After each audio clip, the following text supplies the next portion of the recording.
Joining me now, two people who are very much part of the GOP's future, South Carolina Congresswoman Nancy Mace and author of Firebrand, Florida Congressman Matt Gaetz.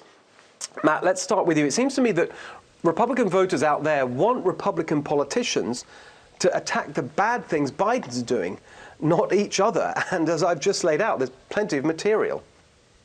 Well, of course, after the art of the deal comes the art of the comeback, and I believe that the future of the GOP is another candidacy for President Trump in 2024. I'm here in South Florida. I spent a couple hours with the 45th president yesterday, and he has a focus and a fighting spirit that is totally in line with the level of dedication and patriotism he had while he served as president of the United States. And he was talking absolutely like a candidate, but I have to push back and disagree with an element of your monologue, Steve. I don't see a Republican Party that is entirely united. You know, when you ask the question, who wants to go back to the forever wars and the bad trade deals and the caravans crashing across our borders, the answer is establishment Republicans. And there are a whole lot of them inside the 8 square miles of Washington, D.C. I think you're right. Throughout the country, America is united around the America First set of policy ideas. But, for example, Liz Cheney remains the spokesperson for the House Republican caucus. Your next guest, Nancy Mace, gave a stirring speech encouraging fellow Republicans to vote to keep Liz Cheney. So this isn't a personal critique of either of those folks, but it certainly does demonstrate that there is the America First pro-Trump wing of the party, and there is the establishment wing of the party, and the establishment wants their power back. But to the points you just made, don't you think that actually, you know, what people really want to see out there, they want the policies implemented by Republicans, the kind of things that we all agree about, and I think that the vast majority of Republicans, all the polls show this, the voters want to see as well. And that's what they want the focus to be on, rather than the kind of infighting that I think they think, well, how's that going to help me? Well, we have to know who we are to be worthy of a victory in 2022. All of history would seem to indicate that Republicans could take back the House of Representatives, but we have to be worthy of winning, and that means we have to stand for the things that matter to regular Americans. I agree, we should be fighting against the Biden administration having coalition U.S.-backed forces moving into Syria right now as we speak, but we literally have a spokesperson of the party who supports that stuff, who thinks that we ought to be in more wars, we ought to have lower wages for Americans to help corporate America by inviting illegals across our border. And, you know, there still are Republicans who think that every trade deal that benefits another country and advances U.S. soft power is somehow beneficial to us, even if it hollows out the towns and villages of real workers in our country. So I think we may have to go through a bit of a reformation in this church of a Republican Party before we can fully proselytize our message effectively. Welcome back. AOC last week tried to blame the fallout from the Texas storm on the state's refusal to embrace her Green New Deal.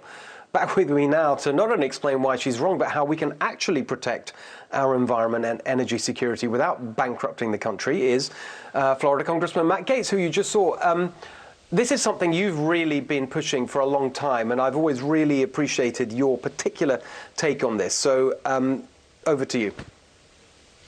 I don't believe that America is just an idea. It's our home, and we should want our home to be beautiful and splendid and clean. I've introduced legislation called the Green Real Deal that first and foremost would have had investment across our grid so that we'd be more resilient, not only against bad weather conditions, but the energy that leaks off our grid. You see, Steve, market-based solutions and smart government investment can actually work hand in hand to ensure that our people live better lives and our environment is better.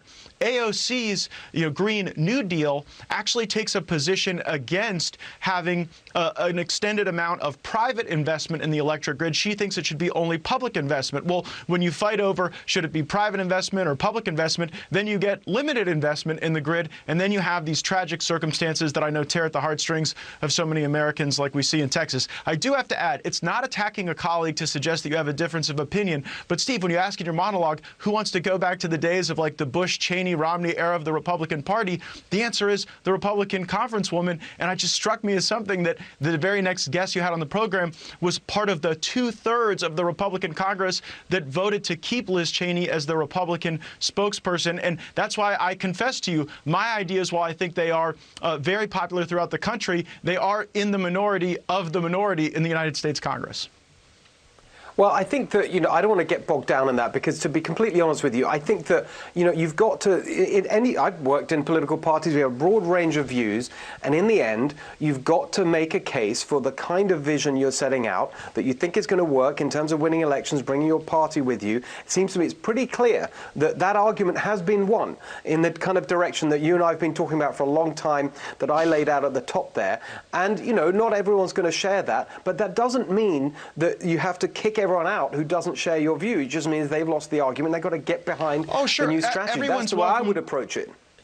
Yeah, but Steve, everyone's welcome to be in the church, but not everybody is the pastor, right? And so, like, when you take one of the few people that voted to impeach Donald Trump and you make them the spokesperson for the movement, and then 2/3 of the Republicans say, that's right, we want that person to be the spokesperson, it's hard to then, with a straight face, say that we're confident that the Donald Trump America First ideology will be reflected in the Congress, and it needs to be, because the stakes are so high, because we're fighting against a woke left that doesn't just want to pick around the edges of America, they want to fundamentally change it. And by the way, if we don't have smart environmental policies that get green voters coming our way with market-based solutions that help people, then Democrats have a greater likelihood of winning those elections long term. This is Congressman Matt Gaetz. If you liked that video, make sure you like and subscribe to our YouTube channel, follow us on social media, and join us on our daily podcast, Hot Takes with Matt Gaetz, on your favorite podcast listening platform.